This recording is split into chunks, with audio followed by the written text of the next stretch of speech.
Okay. Yeah. Uh, Today I would like to uh, discuss on culture industry a bit, but it will continue. And as we have already, um, I have generated some idea about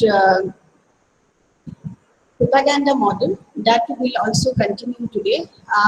Not about the model, but about different terminologies which are normally used in political communication, uh, are which will be helpful for you to even frame a story, and at the same time it will give you some insight about different happenings and interaction uh, between different agents in the society. Okay, my fan is in full swing, so you would tell me at one time, so you can also in between interrupt and tell me that, no, ma'am, you are not audible, because I myself having a difficulty in hearing what I'm speaking. Okay, so we will start with the propaganda model first, which I have already discussed in one class. As propaganda is basically related to appealing to one's conscience, right? And this is a very old practice.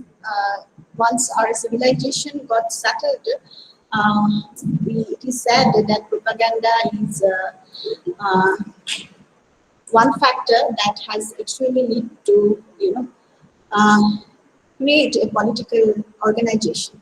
Now, what is important regarding this propaganda are certain strategies which are usually used by propagandists, or you may say spin doctor, and also you say that media consultant and professional management use those various strategies and methods to, you say, to frame a story, and also to design a campaign.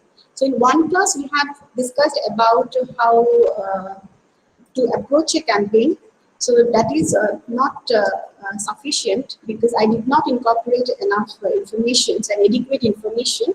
So today I would discuss a bit about different strategies a campaigner can incorporate uh, in create a message, and most of the strategies are borrowed from propaganda model, and that model we have discussed in one particular class, right? In one class, previous class, we have discussed about that model, and there are some techniques which are used in order to create an appeal for a brand, a product, or here create an image about the party and politicians across the audience. So when we are talking about these strategies, so the main strategy is, the assertion. Assertion is basically try to create that excitement within that personality when that political leader or a candidate go and approach the mass, create a kind of energy or excitement across his personality, and develop an aura which is, you see, very energetic, and which is also which creates a kind of, you say, qualitative aspect around that aura. If I say qualitative aspect, that's what actually undermine the word which he has uttered, but we'll focus on the energy which he has generated, and that is a kind of technique which is often used by the campaign strategies in order to, you say, provoke masses, in order to even support the gain and mobilize the mass support. Okay. That is one thing. When you are talking about the assertion, most often we try to equate it with aggression, but there is a thin boundary between the assertion and aggression. When you say aggression, aggression is are mostly reflected in our behavior. We also behave in an arrogant way sometimes when it is taking a toll on our patients. Uh, but this thin boundary should not be forgotten, otherwise it will uh, lead to alienate the audience, lead to alienate the voters. So assertion is basically uh, giving weightage to the qualitative aspect of the message more than the substance, more than the words which are being uttered. So having that, you say, energy, having that excitement which comes with the message. So when you make a political advertisement also, so excitement has been a one strategy which has given lot of prominence in making the message uh, and also delivering it to the audience. So that is one strategy. And here, most of the time, the campaigner can also take help of certain facts or informations, and the way it is presented, not necessarily the facts are true, but he presented in such a way it becomes like a true and true statement, and it involves a lot of deception. Even assertive statements also involves a lot of you say deception. And then we have another strategy which is very common strategy used is card staking. Card staking, you will get reference of this technique is one in one of the PDF material which I have shared with you. Okay, so in that material, you will get to find about different propaganda techniques and how it is used by political parties and candidates at different period of time. And in one class also, I have described those methods, but I'm going to relate it with certain theory and certain new terminologies. That's how you will get something different from today's class. Okay. So second is card staking, that is related to omitting of information. So you actually omit certain information which is very pertinent to take a decision. Okay, so omission of information which is very, very pertinent to take a decision and create a different interpretation of the whole event. That is what is called, you say, card staking. So selective information is being presented and most pertinent information most often you do not present. Okay, so you even say during this election also, our issue was not at all highlighted in um, most of the policy agendas when it is discussed with the voters when BJP went for campaign. So that was a selective omission just because they also know that these issues can create again controversy and cannot act in their favor. Okay, so that was the reason because of which many times political candidates take use of make use of this card staking approach, and card staking approach is basically used by lawyer also by omitting and by even presenting most selective information. Okay, and create a complete different interpretation of the whole incident, whole event. Okay. Then also we have another strategy which is often used in advertising. You see, that is called bandwagon. Okay, it is also a strategy, propaganda strategy, which is used very prolifically in you see campaign. Various campaign, political campaign, and in this strategy we get to find the way you create a kind of support environment for your candidate, that you have already got the support from the candidate and tries to create a conformity among the among not only the support base but also among the, you see, this is called floating voters. Okay, so bandwagon is very, very important strategy to create an impression in the minds of the voters and it can be created through creating a support base and saying that like, the candidate has already got the support from one particular constituency, and create a sense of conformity among uh, the you may say audience and among the voters. When it is used in terms of political advertising, then you say it is basically to create a conformity among the audience and create a kind of self-preservation uh, among the members of this audience. Okay, because self-preservation is very, very important, or you say community preservation, just because I have created the support base, so we have that bond and affiliation more and more with you. So that kind of message is being usually transmitted through bandwagon.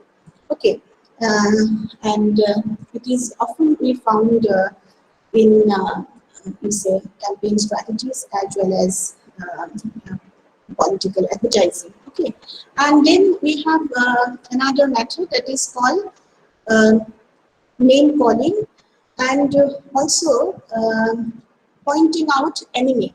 When you say pointing out enemy, this is basically uh, a kind of uh, labeling an enemy as labeling a group as an enemy, and creating an atmosphere, an impression that if you are going to side with this particular group, um, you are susceptible to commit a moral crime or a social crime. So that is a kind of impression has been created that taking side with one particular group has lead to commit a social crime or moral crime. Okay, so this is also quite essential strategy, pointing out enemy, and this is a kind of negative political advertising.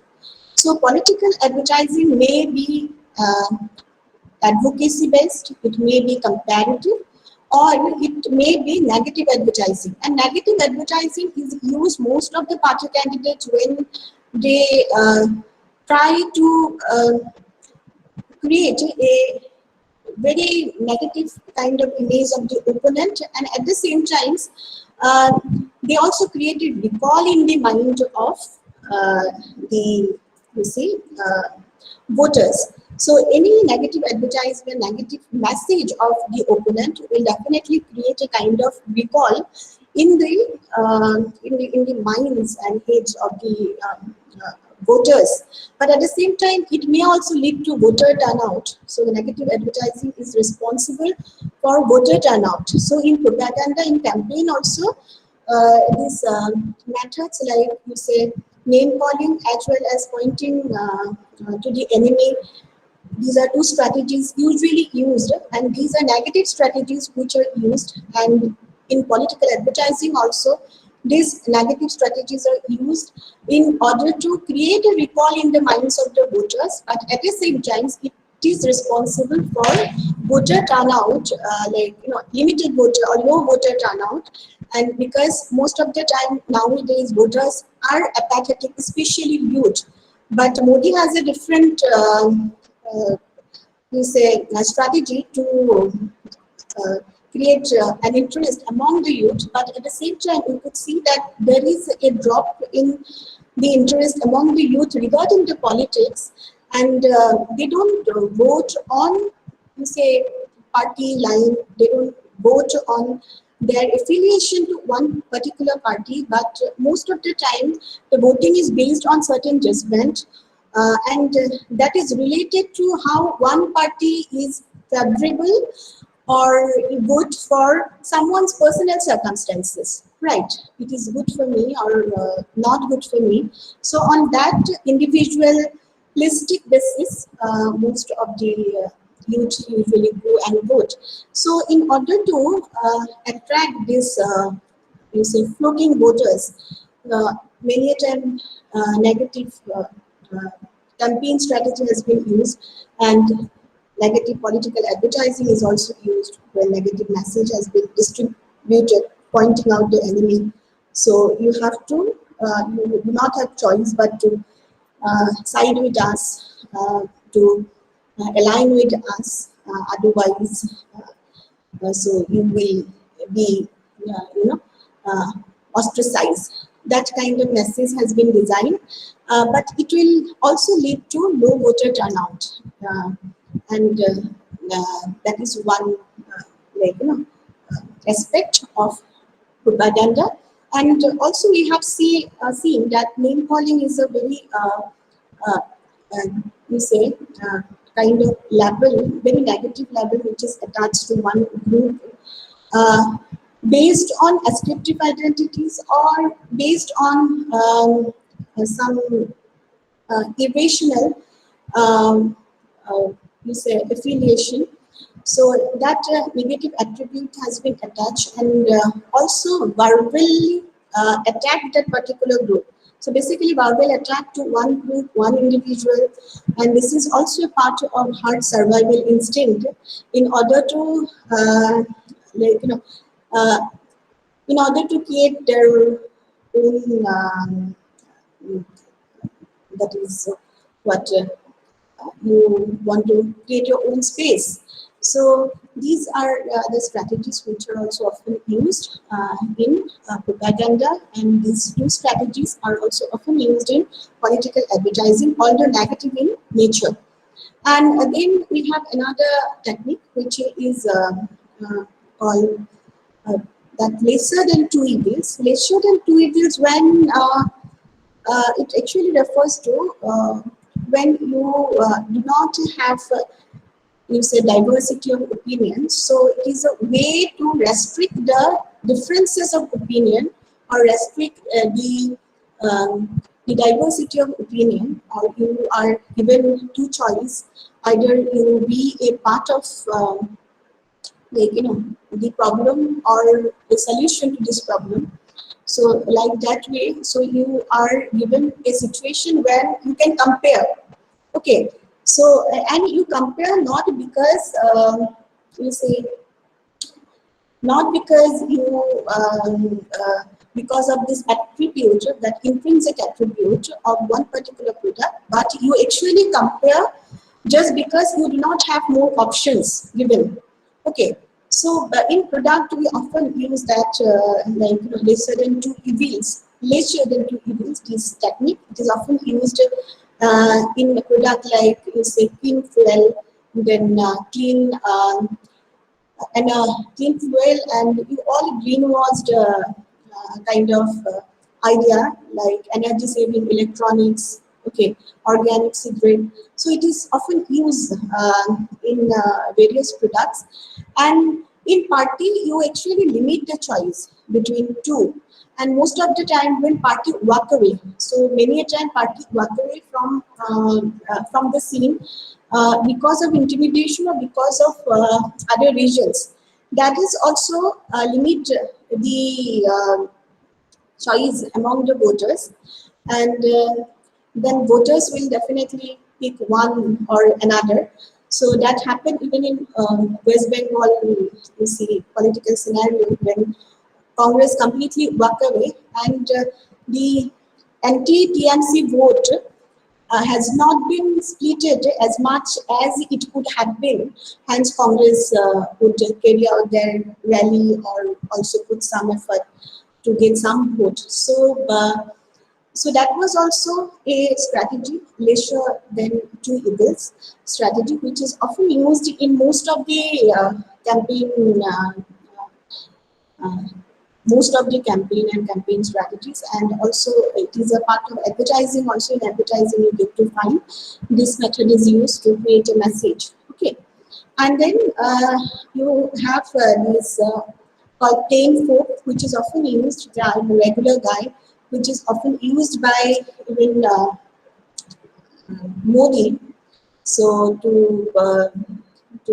show that he is a very regular guy, he is a techno populist.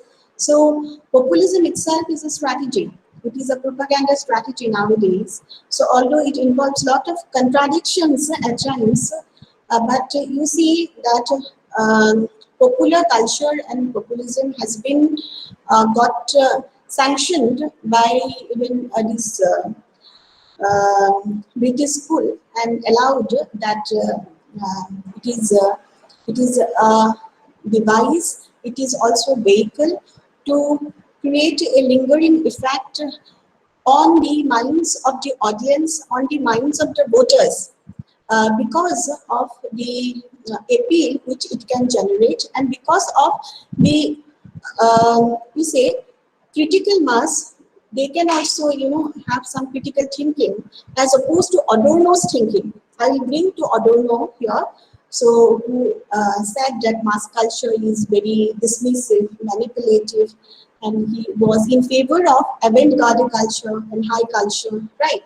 So now you actually see that populist has also been one technique, and it is associated with this plain folk, and this plain folk is also used in constructing a message, in manufacture a political message during the campaign. So you see, like cyber culture is one kind of campaign strategy, and Modi has been streamed live via all the social media platforms like Google Plus, and there are also other media platforms, YouTube, and in that way they are in constant touch, and he has been interacting with this youth, he has been interacting with the masses, and that has also given him a plain folk image. So regular touch and regular contact with the message. Okay, so that's plain folk element that I'm also one among you. So at the same time, the photographs of Modi, I'm giving this example only. Photographs of Modi hugging the foreign um, premier of you see of other countries. So also inviting them to India, having a photographs with the foreign countries, which is retweeted again and again, considering that they are also equal to us, and we are having a very friendly relation with those countries, is also kind of plain folk image has been given, and it is retweeted again and again. And also see, uh, all this element is a part of, you say, popular culture, a regular image. So selfie with Modi, that is a kind of campaign which he has launched in 2014. So this is a part of plain folk, selfie with Modi, and also it facilitated the youth basically, and facilitated masses to get a selfie with the leader and be a part of hashtag thread, hashtag thread, which is said across the network. So in that way, it has created a different image about the leader, which is very near and close to mass. So that strategy, which is adopted from the plain folk, is a, that, that particular strategy is related to plain folk, and it is also a part of the populism, and that is also another propaganda strategy. Okay, but many a time while discussing about this strategy of propaganda, populism is not given space. Plain folk itself, it comprises this populism, and even while framing stories also, populism has a different dimension because it is related to popular culture. Okay, the kind of activities when we study is related to popular culture, and it has a very broad dimension to incorporate many elements, and hence by simply equating it with plain folk will be reducing the whole, like reducing the magnanimity of this term called populism. Okay, and then that is one strategy, plain folk, which is usually used in order to create a political message. It is used to create a campaign strategy, and then you see um, what is used with uh,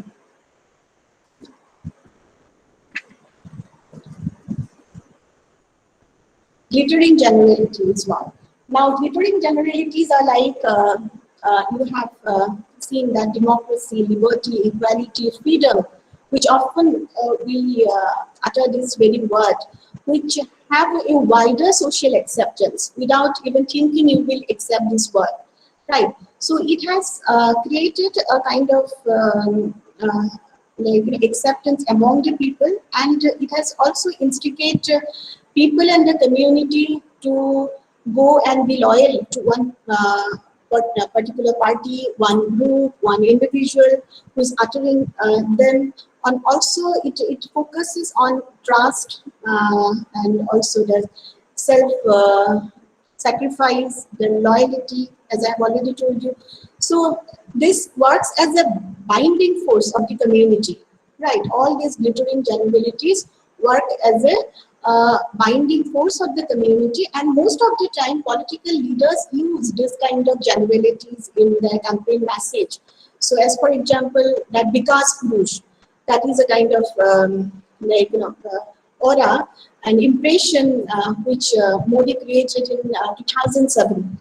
Uh, so that Vikas Purush and Times of India and most of the mainstream newspaper has highlighted that he's a Vikas Purush, like he's a development man. So the news is managed in such a way and it is framed in such a way that involve, see, glittering generality develop. That is a development man. Development itself is a glittering generality, right? The way we have that, you say what, democracy, we say liberty, justice. Okay, justice man, we say Independence Day, we say this is also a glittering generality. It has lot of acceptance, social acceptance because of the virtues and values it is attributed to it. These terms are attributed to it, and hence it has created a, you say, it has created more acceptance, and it has these terms are enough to get a community united and bonded together. So that Vikas Puru's impression was created during 2007. Then in each election in 2014, a development man, that image has been created. And also, as perhaps I have discussed about it, the way Modi has attacked, you say, Congress and their plan for employment, food guarantee plan as a Povertian soap opera, like as a Povertian soap, right? So Povertian soap, in the sense, although it is derived from that grassroots, so this kind of unemployment related and food guarantee programs are actually generated from the grassroots, which are need based, attack in such a way and has created a kind of, you see, uh, that lesser than two evil, and also it has created not lesser than two evils, it has created a kind of name calling and created and pointing out that enemy. So these two strategy he has used by simply attacking those different policies. Rather, he said that he was a man who is standing along with all Asian, South Asian development leaders.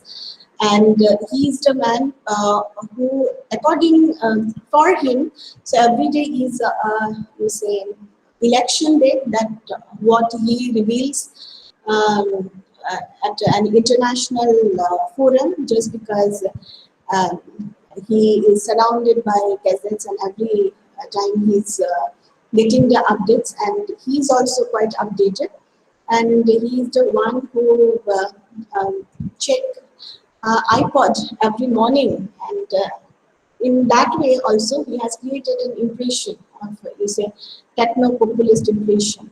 Okay, so hence these are the strategies which are important, and many time politicians have used these strategies in order to construct a message.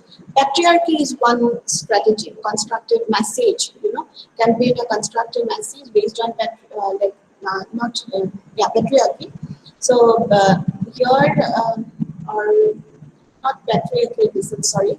This is basically, you said this is nationalism and values of patriotism. Okay, so patriotism, because your love for land, your love for the people, that is being highlighted. Patriotism, and Modi's patriotism is also highlighted by certain slogan. So how his patriotism is highlighted, that he often said that मेरी गंगा मैया ने बुलाया है, okay, आपके लिए ये नदी गंगा है, मेरे लिए माँ है. So that kind of dialogue he often used, slogan he used. So that actually shows that this is what patriotism, and which is equivalent to nationalism. The narrative which he has used, it's completely different, and it has created a new narrative for nationalism. Okay, new narrative for nationalism, new narrative of post-coloniality, the way he described himself, right? मेरे लिए गंगा माँ है, मेरे गंगा मैया ने मुझे बुलाया है. So like this kind of narrative when he used in slogan, or at the same time the way he attacked माँ बेटे की सरकार. So he attacked this dynastic policy of Congress by uttering those words, "Ma beti ki sarkar," and that is the kind of attack, name calling, verbal attack. He has made a negative impression. He has also put on his opponent, and then you see most of the time, if you look at his slogan, no, सबका साथ सबका विकास, so that is highly populist agenda, सबका साथ सबका विकास. And also you see that big size and bite size slogan of development he has created some, bite size slogan he has created, like three you said three W's, this is a 2J slogan. You might heard of 2J slogan, zero defect, zero effect. Then 3W slogan, railways, roadways, and highways. Then there is also a slogan we call, this is called 4P slogan, people, then public, private partnership. Then you have this slogan called 4T, that is tourism, travel, transport, then the technology. And you have that 5F slogan.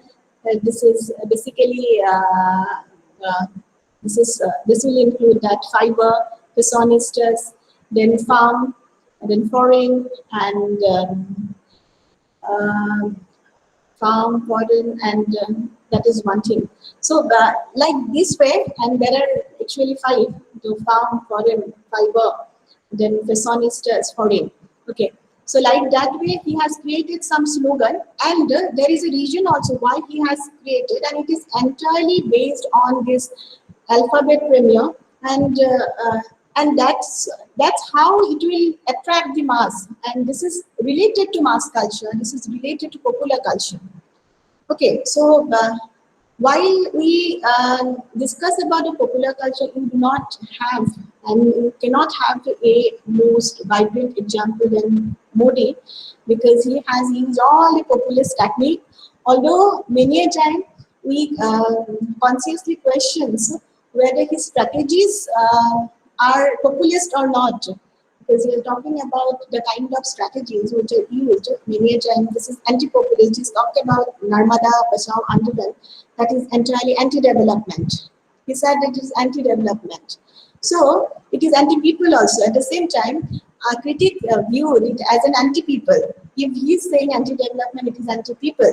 So how can he be a populist leader? But at the same time, the way he create a gesture towards public, his political gestures, his actions, his activities, shows shows that populism. Okay, and shows the adoption of populist strategy. Okay, and we embrace it wholeheartedly. And then we see Um, you have, do you have any question?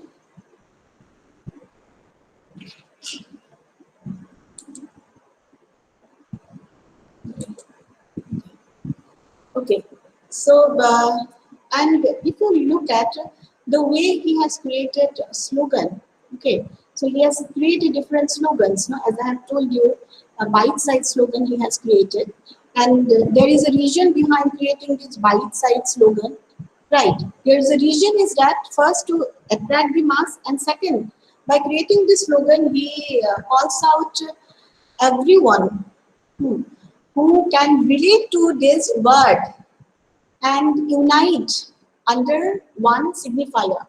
You see, like that way, bite-sized slogan he has created and make it so very simple that call out everyone who, those of you can relate to this very word and signifier and join and be united under one banner. So that was his strategy.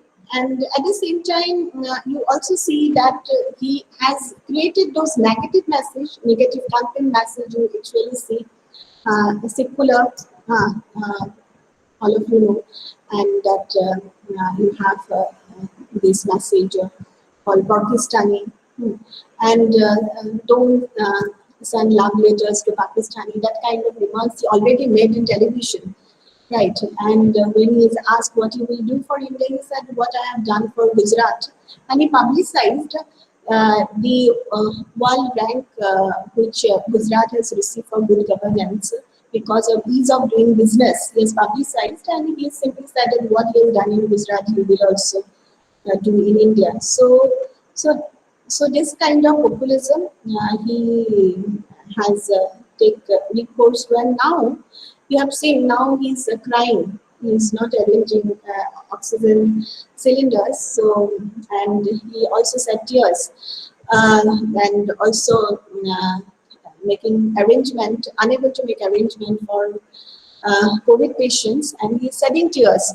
So this crying, shedding tears is a part of emotionalization. Okay, so now you see when you try to understand political communications, now political communication is much more equated to marketing, political marketing, because of incorporation of certain concept like aestheticization, or you say aesthetic use of aesthetics, and also emotionalization, use of emotions in politics. Okay, and in populism also.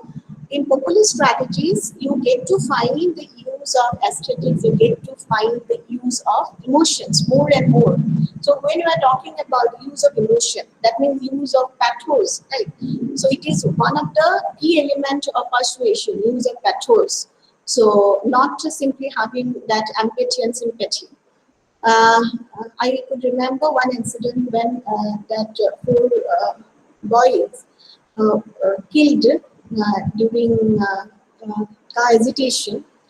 Um, one opposition leader and opponent has said that Sarbananda Sonowal didn't even visit and to visit the family of those boys who were killed and give condolence. So he could have shown some sympathy or empathy.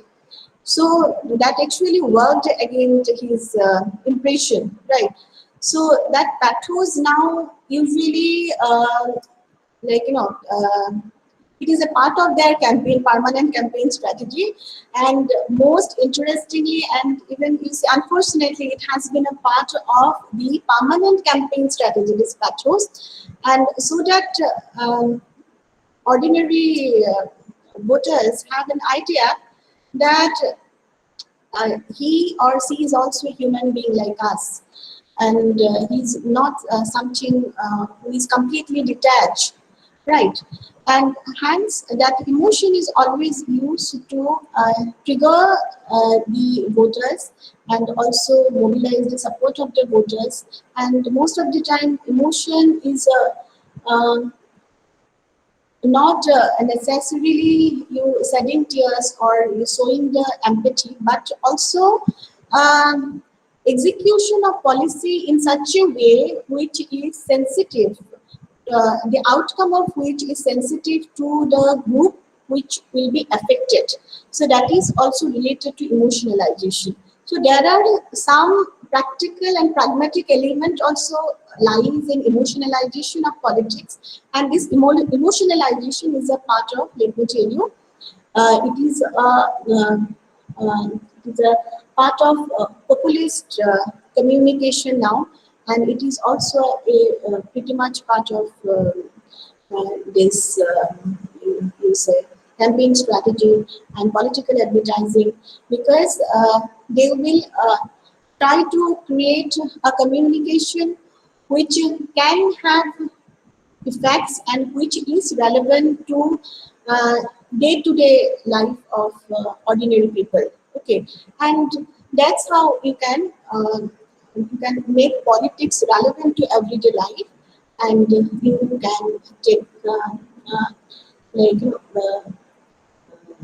you say you can attract voters. So this is very important on the part of strategies. Aesthetic part is very important now, as we have seen that the society is much more obsessed with styles, right? They are obsessed with this appearance, look. So the kind of hobbies that you have, you try to relate with you say with with others, right? And even your inspiration, you try to relate with them. So always that like we are getting obsessed with that appearance, getting obsessed with that look, that is being exploited by even you say Modi at times. So I'm giving his example only, and even now Himanta Biswa Sarma has also adopted many populist strategies and adopted many populist gestures, and this mama word is entirely a part of like populism only. This is a populist called mama. So and he has created that image among the audience, right? And he went to Machuli and also share meal with uh, young boys. So you meet with the boys and those adults. So that is another populist strategy.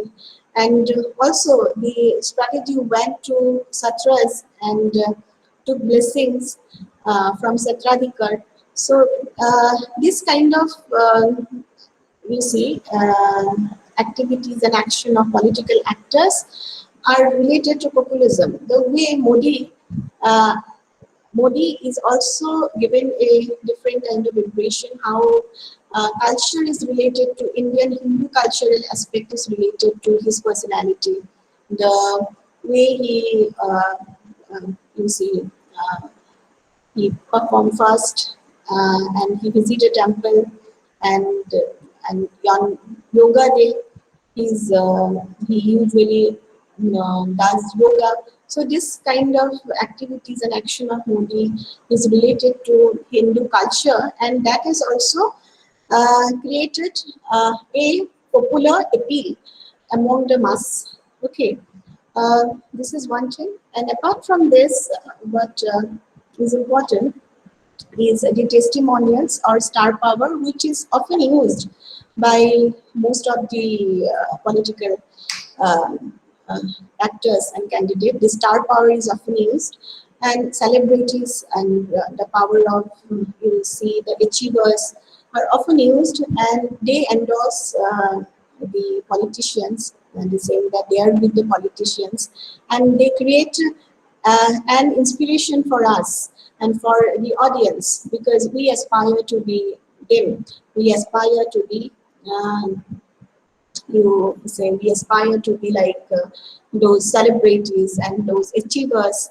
So if they provide support to one political candidate, so we tend to follow them. So that kind of testimonials used everywhere nowadays, right? So that is also one strategy which is often used. And Then, and regarding aesthetic, okay, there is a question. Ma'am, how do you see the recent crying that drama happened? Regarding COVID deaths and all. The crying part. Modi cried during a talk with the Sorry, during a can session. you simply can you write it? So as I have already told you, there is a problem with the fan. I cannot hear it properly because my fan is running in full swing. So you write it down in the message box. That question you please write it down. I'll try to address that question. Okay. Okay. So meanwhile, you will write down the question. And where is Samantha? Okay. Okay. Yeah. Samantha, you write down the question in the message box. I'll read it out and I'll address it. Okay, so that is one thing, and thereafter, what you see is, as I have already discussed about the rural aesthetics, and Modis are also surrounded by all these, various symbols. Like many times he's surrounded by gazettes. Okay, for recent crime series. Okay, yeah. So recent crime session by Modi regarding the loss of life caused by COVID. So this is what kind of strategy this could be? Okay, the crying session by Moody regarding loss of life.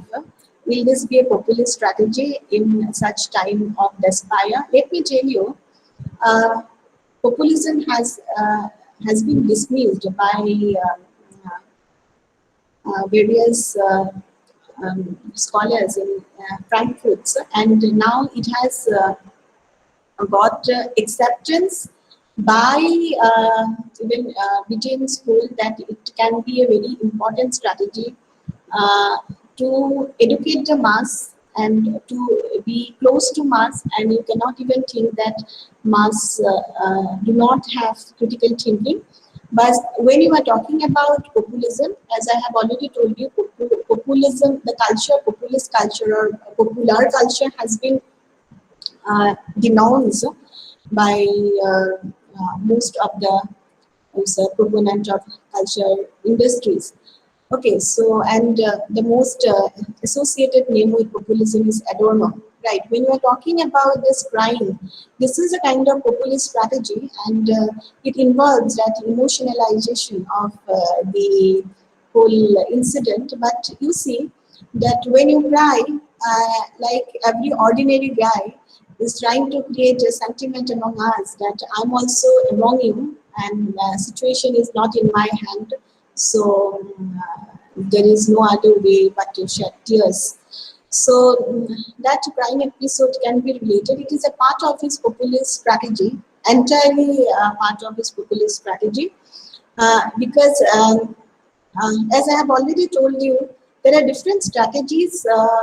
What we usually get to study in propaganda, what we usually get to study in even news management, everything, every strategy, it's an every strategy uh, has been applied by BJP government, and there are various examples of use of those various strategies in different occasions.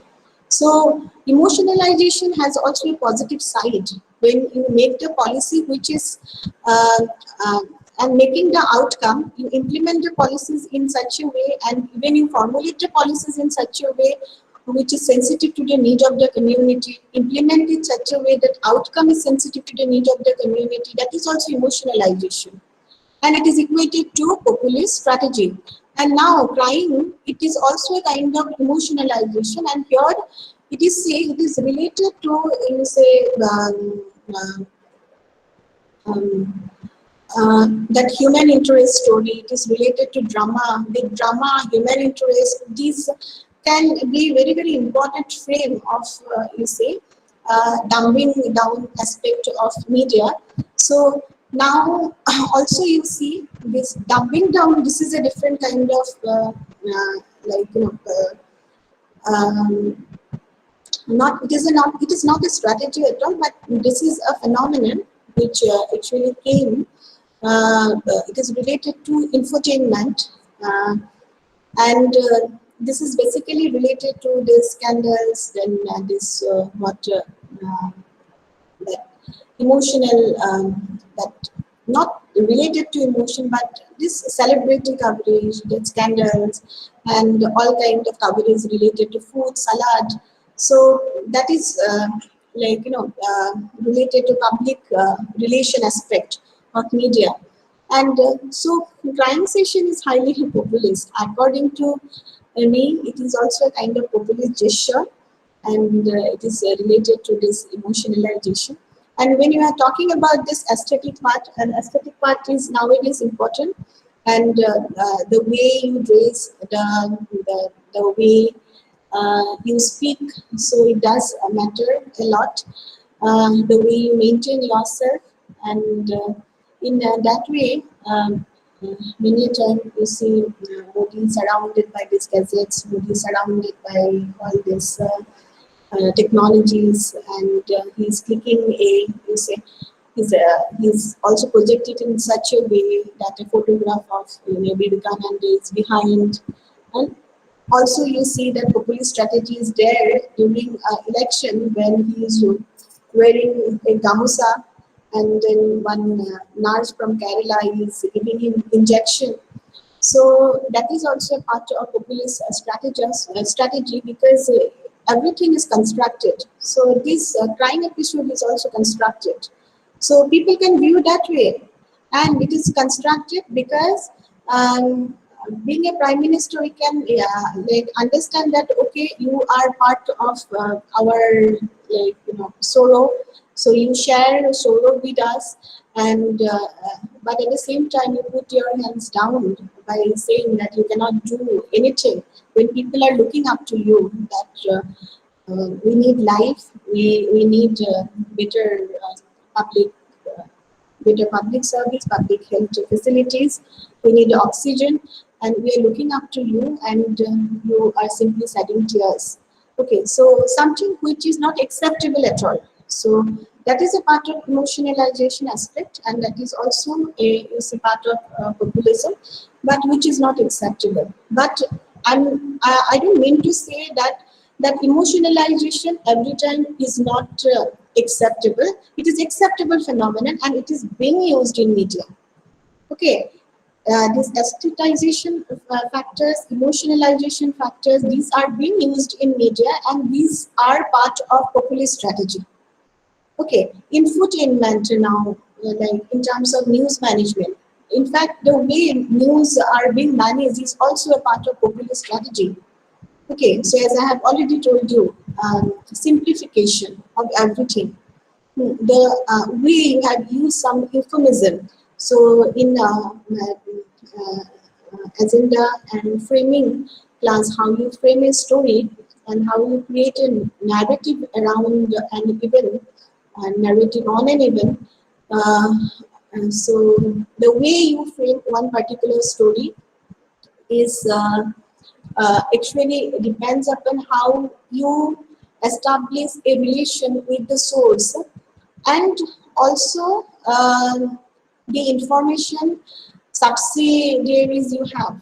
Now it's very very important to understand the way this information subsidiaries behave, and many a time you say that the way they create an impression in front of us, that this expert politicians and this you say uh, this is called even policymakers, even political actors, prime ministers, and source, even journalists. They don't know each other, and they do not have any understanding about each other, which is very curious, and which is also it is a questionable, as well as very curious, just because there are a lot of interaction and crossover usually happens between these actors, between policymakers, between journalists, between NGO and pressure group activists, and also between politicians. So the way they manage that impression is actually create that information subsidiaries, and this is also related to spin. Uh, Now you see, just because of the importance given to populist strategies, spin doctor has been gaining ground, right? And when you are talking about the spin doctors, and you see that most of the non-media savvy political actors or politicians who are not that who do not have a very good rapport with the media. They are consulting political. That's what some analyst. They are political communication consultant, and they are consulting with political analyst, and also they hire that professional political consultant, and in order to, we say, get themselves rid of the surveys of investigative journalism, and those professional political consultants are basically spin doctors, and even political analysts, and they create a different kind of atmosphere, and they manipulate the facts in such a way. We say this is part of populist strategy. Everything is part of populist strategy, because they manipulate facts, and the kind of facts they present in front of public doesn't have that accuracy. And this has been happening right from, see that Iraq war, and because that spin was perhaps first used by New York Times in 1984, right? And spin term was used, and thereafter it has been used to basically, you say, uh, show some practices to divert the attention of audience uh, of one particular agenda. That's what it is also doubted during this car revolution.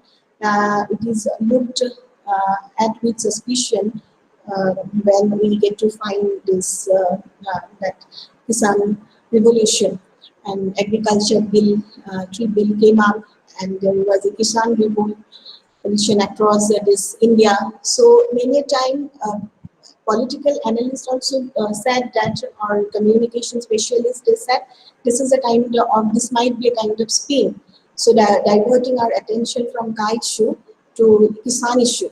Okay, so spin, that actually word derived from this quote. This is not at all a political word, as you know. The way you divert the attention of the, whole. Okay, okay, attention of the batsman, and change the direction and make it easier to catch. So these spins are usually used in media, and not only in media house. This is also used by politicians. And let me tell you, even Arnab Goswami most of the time act as a spin, right? And they. Uh, like this professional consultant go and bully reporters. Okay, and also the way Arnab Goswami bully, you see, other political actors, and is also a kind of spin. So it is related to spin doctoring. It has given a different dimension to spin doctor approach. Okay, so it's very, very interesting also. And also during Iraq war, US government has provided a lot of facts and figures, but most of the facts figures are inaccurate. That they can even destroy the Europe within 45 minutes. Iraq possessing the weapon of mass destruction and destroy it within 45 minutes. But that account is false, completely false, and that is found later on, that of inaccuracy of certain facts. So that is also part of populist strategy. Okay, can we say, okay, and interestingly, all the sudden visits by officials and ministers in Assam to hospitals nowadays is followed by reporters. Such sudden visit populist strategy again. Okay. Sumanta has again said that, and interestingly, all the sudden visits by officials and ministers in Assam to hospitals nowadays is followed by reporters. No, this is not a populist strategy because this is also part of, you say, this is an accountability of the political leaders to the society. But you see, reporters always, nowadays, the whole news approach has been changed, right? As we have already told you, we here get to see more about news management, right? And that's what during the source and journalist relations, uh, which has been a matter of study nowadays, the relation between the source and journalist. And most of the time, these politicians can give us safe story, and they are also looking for coverage, and journalists are looking for story. They are looking for copy, or so that is a kind of understanding which is created between both of them. Not necessarily it is a populist strategy, but this is a kind of accountability part, and situation has become like this, that see this politicians and official ministers have also exploited the business interest of media house, and hence uh, as they have exploited the business interest of the house to gain popularity in this period of time. So there is a understanding which is created from both sides, and that is actually called information subsidy, and between the relation between source and the journalist. You know, that a kind of understanding which is being created, and now it is very, very important. This is also part of, as I have already told you, this permanent political campaign, and permanent political campaign in order to attract those voters who are floating voters. Okay. And populist campaign also is for those voters who is floating voters. So politicians and political actors now no longer want to spend time on those voters who are already their supporters. But there is a de-alignment which we have actually seen.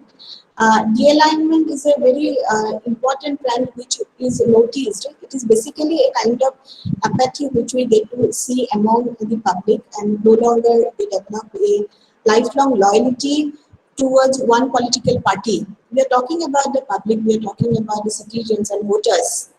When voters and citizens do not have a lifelong loyalty towards one political party. Okay, and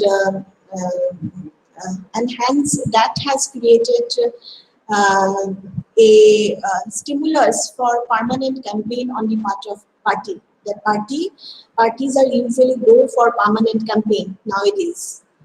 Okay, in order to like in order to influence those floating voters who are not avid supporters of the party. How to attract those uh, voters, floating voters, and also there are other factors associated with it, like you see. Now it is easier to gather the poll and the opinion, and you get to know there is a drop of poll in one stations, and region of drop of polls from this from gathering various information from the polling stations, and also from by polling the opinion. So that has made it easy, and technologies are there. Various campaign technologies are available. Online campaign strategies are uh, available nowadays. So if you actually see in Google, you get to find. They provide some ready-made campaign strategy, campaign analytical.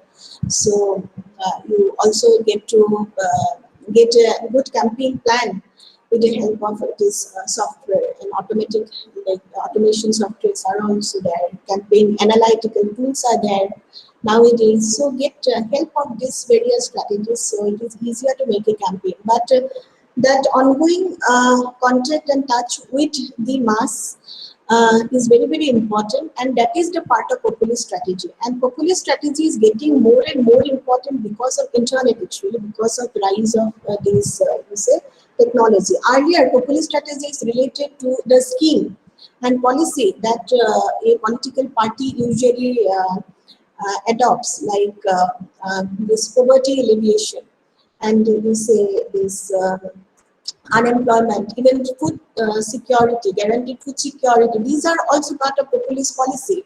Poverty, alleviating poverty is a part of populist strategy of Indira Gandhi, right? But at the same time, Modi had changed the whole landscape. He said that these are some poverty shop, and it has nothing to do with populism. So he actually talks about anti-populist. He talks anti-populist, at the same time his gesture is populist. So that is interesting. So again, we see that Rudra has asked, can we say PM Man Ki Baat as populist strategy? Yeah, as I have already told you, populist strategy is not negative. Let me tell you, it is not negative. It is a communication strategy to get a permanent contact with the mass, and also relate to the mass and become a member of the mass. So definitely Man Ki Baat is also a populist strategy when he has given consent for this monologue, as he allowed feedback also. So it is a populist strategy. Man Ki Baat, then selfie with leaders, these are a part of populist strategy, and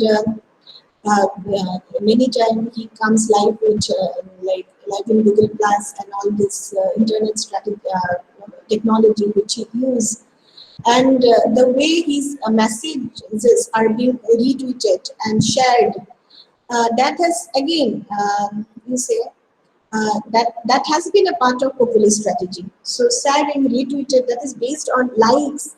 Uh, this is based on populist strategy, and the recruitment of internet Hindu warrior. It is also a part of populist strategy, as we could actually see that they get a badge of honor, as they crave for getting or being followed by Modi, and once like they once they are followed by Modi, they proudly announce that I am being followed by Modi. They ask Modi to follow them, and obviously this is a mindset, psychological mindset of ordinary people, right? So once they are getting followed by a premier, so it will give them a different kind of satisfactions. I am an ordinary guy and I am being followed by prime minister. What else I need? Okay, so it is a part of populist strategy. Okay, and okay, then Abhishek. So I think this is a lot. I think this is a lot because of rise in the number of local news portals, right, these days, and these visits give them a so give them a story in no time. Yes, Abhishek has said it. I think this is a lot because of the rise of numbers of local news portal, and these visits give them no story in no time. Right. Uh, Local news portals, yeah. Uh, and when you're talking about local news portals, now that is also a part of campaign strategy, because try to localize the campaign, and most of the local news portal do not have much scope for going around the gossip scandal, which are part of infotainment. Now, political communication related to marketing has given more importance to, you say, this infotainment element, and when you are talking about the local news portal, you also get to find some local issues are getting more considered, and also getting highlighted. Uh, and that's how those issues, you say, are collated uh, from these local news portals or even various online social groups, and help them to develop a policy. So various suggestions, various issues which are suggestion comes from the forum and the platform in social media, and issues which are already highlighted and discussed by local news newspapers and local media are have given the stimulus to create a policy choice for Modi government, and that policy choice is supposed to be a populist one. So can even PM visiting his mother to seek her blessings to portray a different image of himself be considered a part of populist strategy? Let me tell you, when we analyze, when we are critic, okay, so from critical point of view, if you study, it is also a part of, you say populist strategy, it is also a part of, you see, you can look at it as a family element of populist strategy. And while making a political advertising, family is also taken into consideration. So create a favorable image of the family and not to have any kind of scandals. So it is also said that this, Lew- Lewinsky, Monica Lewinsky and Bill Clinton's that incident has actually damaged his public relation. Clinton's public relation, right? Because uh, he has reduced from a man of integrity. So now you see when family aspect has been highlighted, so definitely that integrity concept is being used also, it is being taken over. So I'm talking here about a public figure. Public figure, his activities, his actions, and his speech. So everything is in public eye, right? So me posting a picture and Modi posting a picture will definitely make a difference, right? So, but at the same time, he's also a human being. Let me tell you that when you are talking about emotionalization, that is also a part of populist strategy nowadays, and it has taken into consideration from Pathu's point of view, and at the same time, from even this is you say logical point of view also, you get to see that visiting his mother is basically it is a persuasive act. He went to mother to seek blessing. It is a human act, so emotional, definitely it appeals to the emotion of the audience. So you can visit mother, don't need to get reported, click that photo. So it's just that simple message it can deliver. You visit mothers, why there is a need to make it make it that pronounced and make the whole world know about that you have visited mother and seek her blessing. So we also go and many times we seek blessing from mothers, right? So whenever we go for any important work, so do you click a photographs and announce that I took blessings from my mother? We don't do that, right? So it is a part of populist strategy in that way, if you think. Okay. Anything else? No, ma'am. Right. No, ma'am. Beaton said, taking a whole crew of media professionals and reporters just malign the mother-son relationship, right? Yeah, to a certain extent, yeah, the way you interpret, um, so it has got lot of scope. So we have got positive element, we have got negative element associated with it. Okay, so that is okay. And simplification is also there another strategy. They reduce a very complex event into clear-cut solution. Suppose the way Jews are described, the Jews are having big nose and you say big like that way by appearance, the way they have described all these people are having big nose. I have heard somewhere. So the way simplify um, one particular community and given a very simplified definition of one particular community and that too based on stereotype. it is also a strategy of propaganda. Okay, the way Indians are defined. Okay, and Indians are defined highly family oriented. Not all Indians are family oriented. Now, this time, when you say our in Miss India, Miss Universe contest, our Indian Edina, I forget her name, so you might have remembered. So, represented India, CEO dress that is also related to aesthetic point of view, okay, um, and also emotional point of view, you can relate it. So this is not entirely a political communication part, but at the same time, you could also see that many a time uh, Indians are also related to family fellow or family person. And also a comment received while see wear that attire of you see uh, lehenga and walked across the ramp. One comment also came that I get to see my whole family behind her. Like that way, that comment came from the anchor, right? So, uh,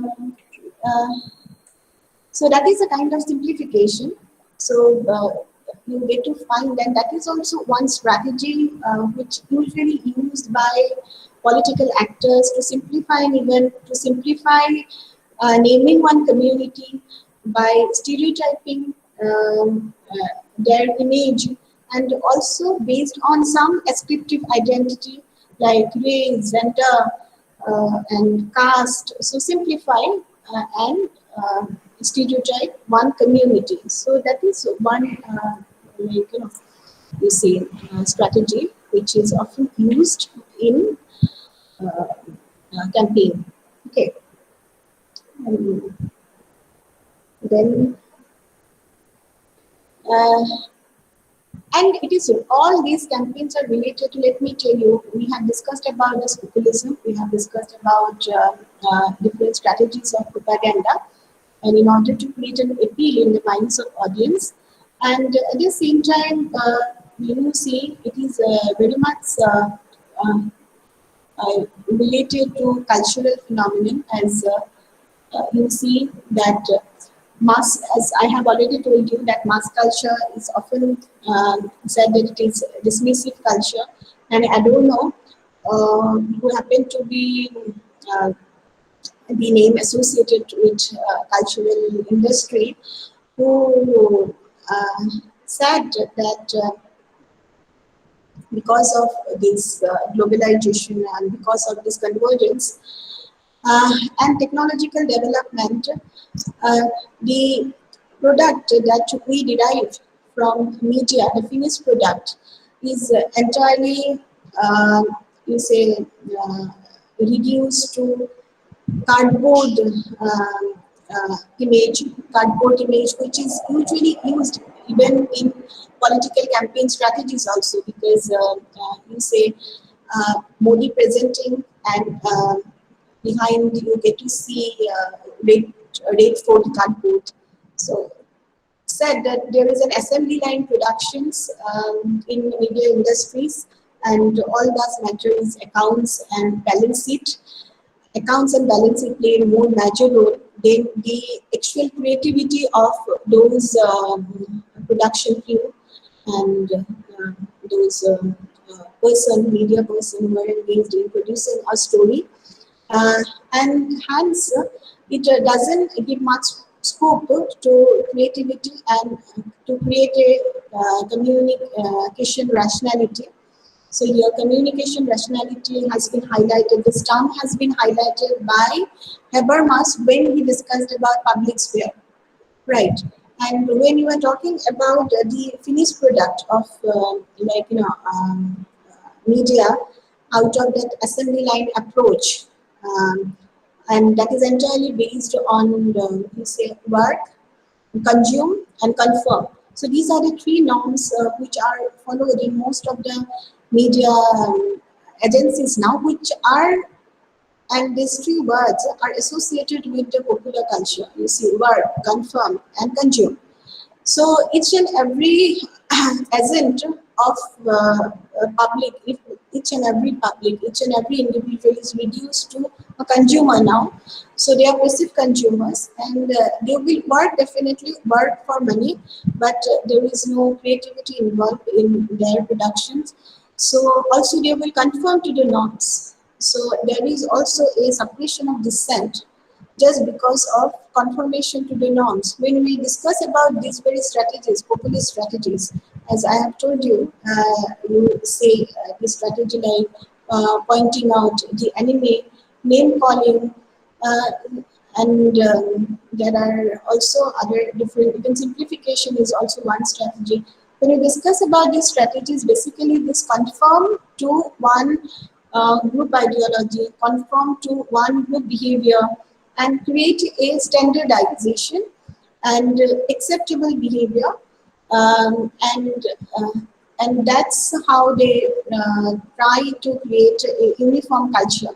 So that has been criticized by Adorno, and because of that norms of conformity, because of that norms of, you say, conjunction which is associated, and it is highly dismissive, he said.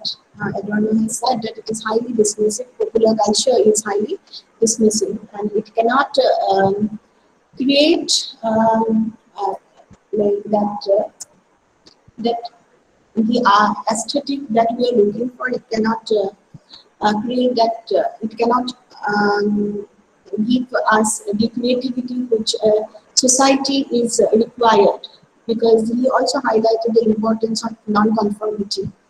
Okay, and mass culture always seek for confirmation. Confirmation, work, and you see, uh, this is called consume. So this is one thing. So I'll discuss about it later, and then briefly I'll discuss about public sphere also. So in public sphere, you all know that Jürgen Habermas is the person associated with this term public sphere, and he's also Frankfurt School scholar. And Frankfurt School was established in 1920. It is consists of a few independent German researchers who has been working on diverse areas, and at the same time we see that they have established that institution for social research in 1920, and that's what we know as Frankfurt Schools. And Habermas perhaps happened to be the youngest one from Frankfurt School, and the last one from Frankfurt School, who has um, contributed by his intellectual work like public sphere. And when you are talking about this public sphere is a sphere which is associated with that civil society where there is freedom, emancipations, and basically it said that we can exercise our communication rationality. We can discuss on various political, economic, social issues of our concern which affect our day-to-day life. But Habermas is being criticized because of the ideological notion he has provided about the public sphere, because initially we have seen that public sphere has excluded the working class people, women and children. And most of the advocates of public sphere, even J.S. Mill, also said that women and children are not capable to enter into this public sphere, capable to discuss any issues because of, you see, lack of maturity. And so, uh, so this kind of, you see, the opinion has been circulated across the scholars, and also because of the unitary nature of public sphere, most of the time it is criticized the way Habermas perceived it, the public sphere. One, it is very unitary and single public sphere, but nowadays, as society has been much more pluralistic and diverse, so we get to find fragmented and multiple public sphere which are available.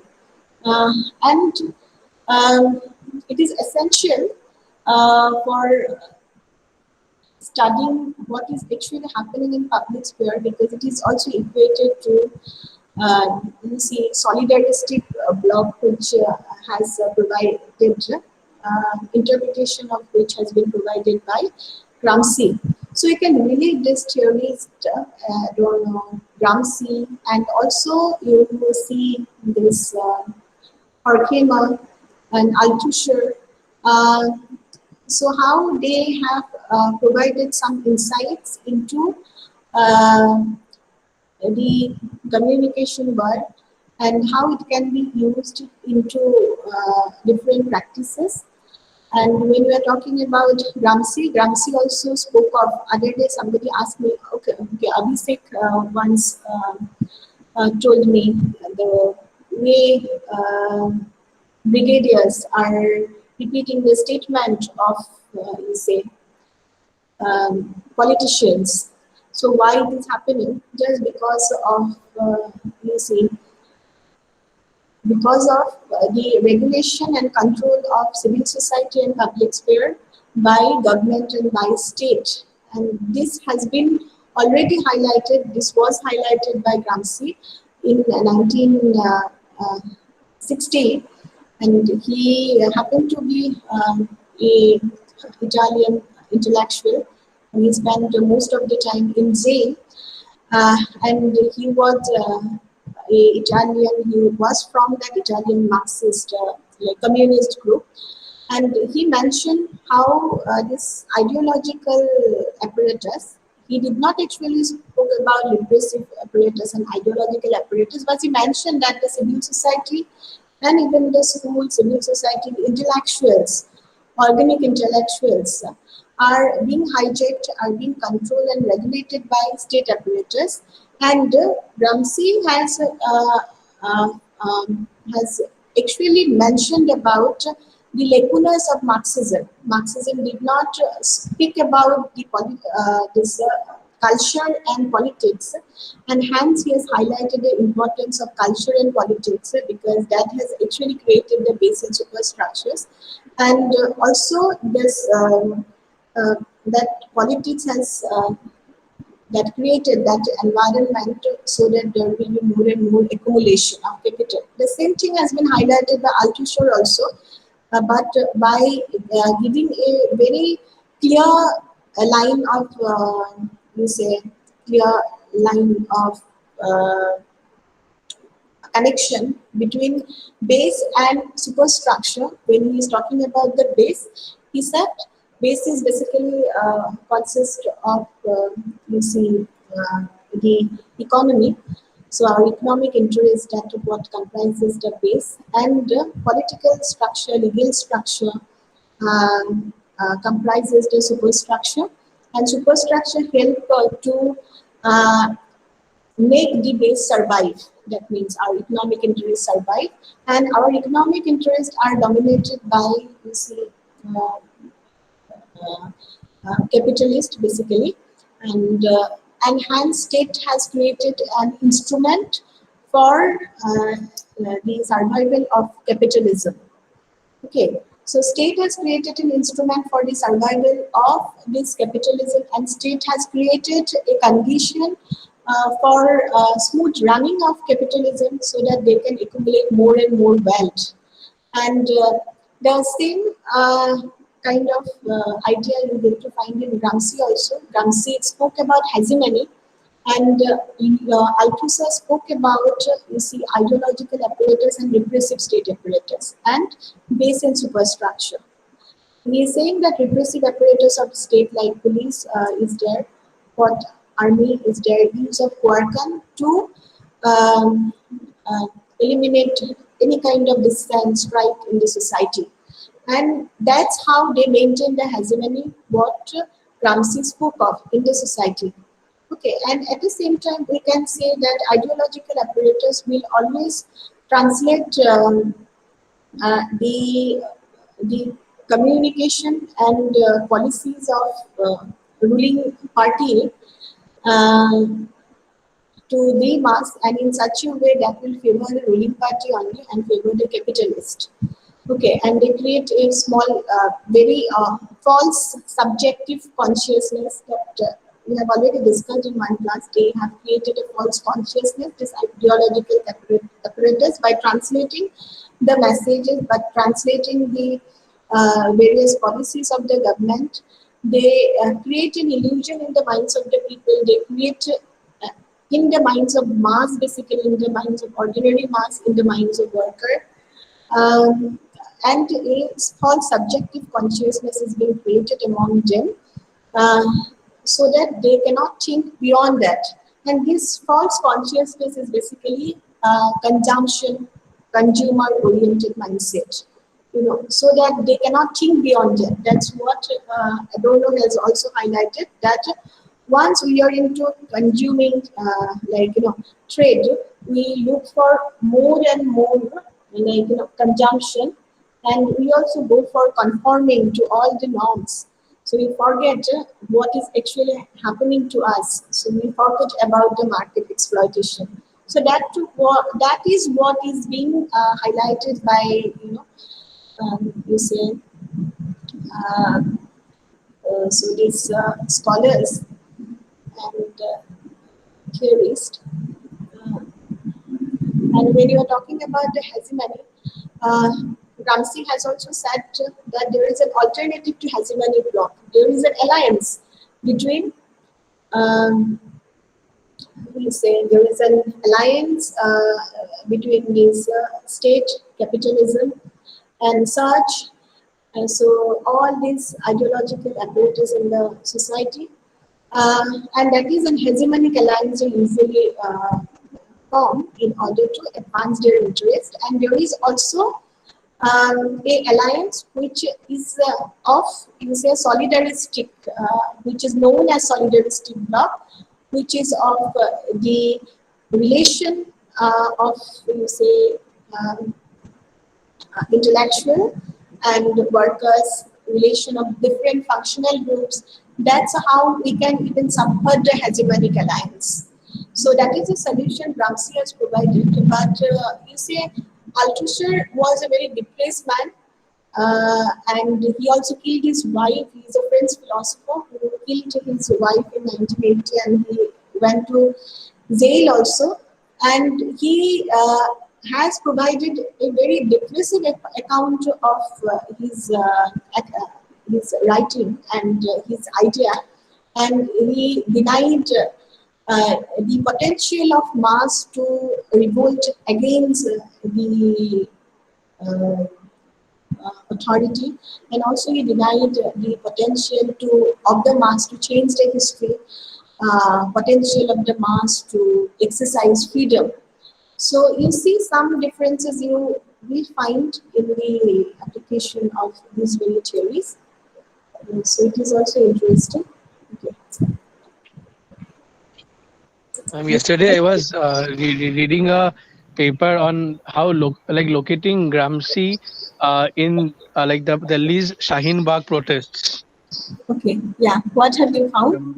Like it was published in this class and capital and class, and it was given that how like Shaheen Bagh protest had reduced the gap between political society and the civil society at that point of time, like because of the entire anti-CAA protest which they did, because the protests were also led by very common people like the Muslim working class women.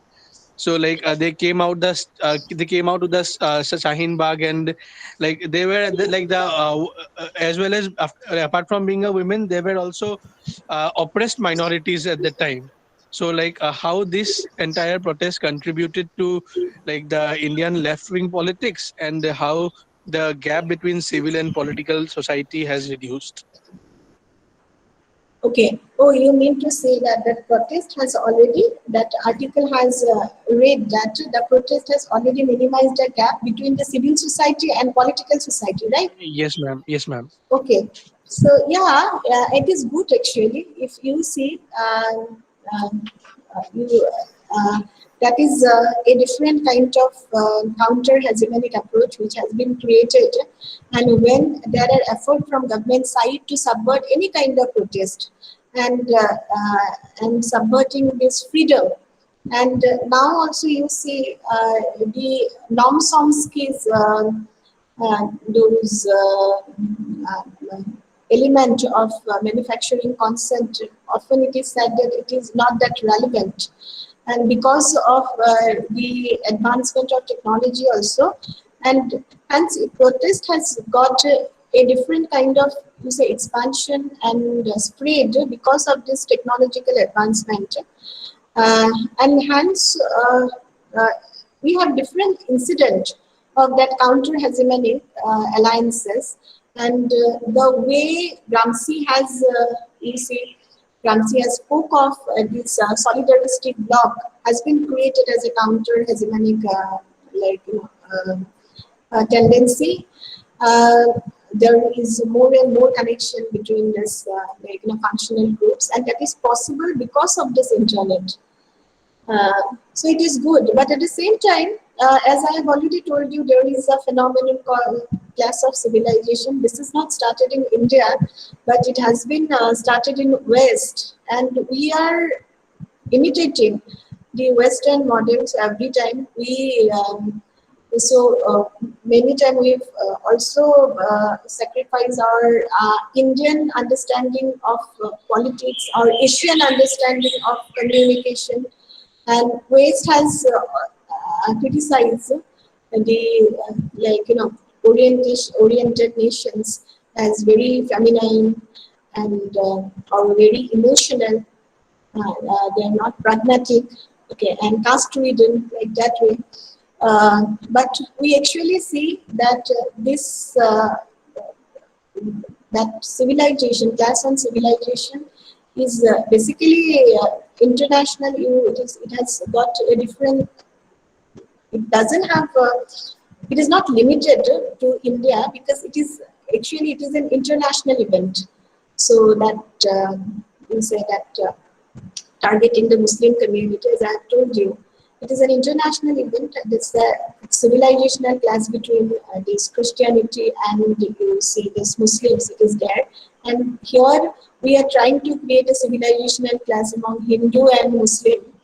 And two civilizations are there, antagonistic civilization. Although we happen to be a part of composite culture. Both the civilizations came together and created a composite culture one point of time.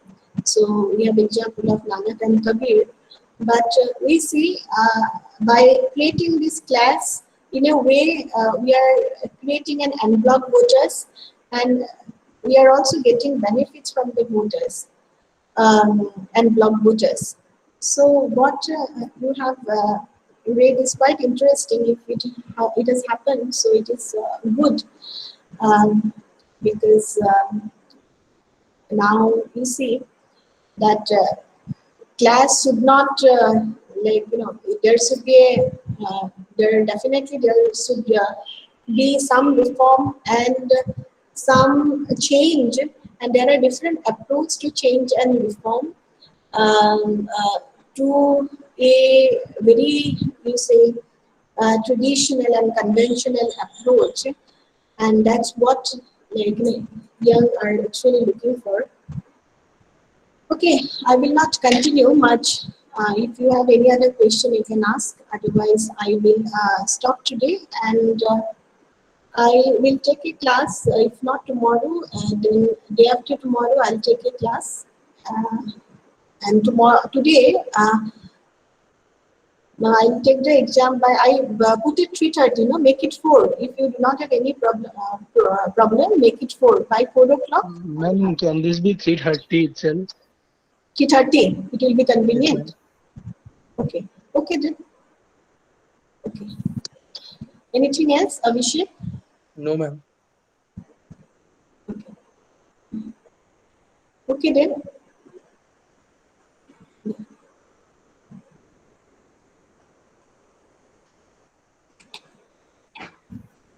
Thank you, ma'am.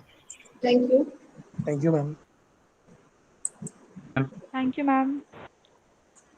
Yeah.